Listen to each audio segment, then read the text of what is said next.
Hi, everybody. Today we're going to show you how to integrate a Nearpod lesson in your Schoology course. The first thing you need to do is log into Schoology. So I'm already here on my Schoology page. I'm going to log in.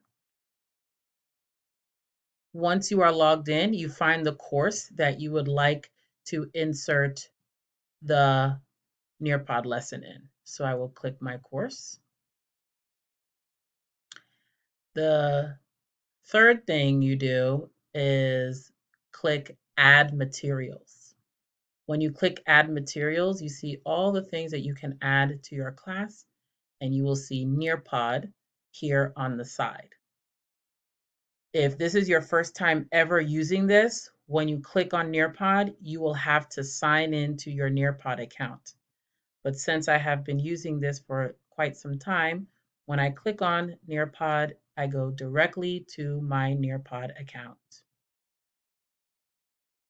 And I will select this lesson, and you have the choice to do live participation or student paced.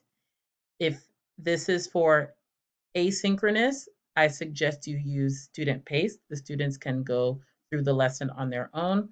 If this is for a synchronous lesson, you can do live participation and they will do it with you. So I will click live participation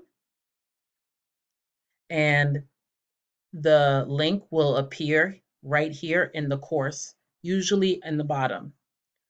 What you would need to do, all the students need to do is click on it and they will be ready, the lesson will be ready to go. The lesson is ready to go. And that's it. Good luck.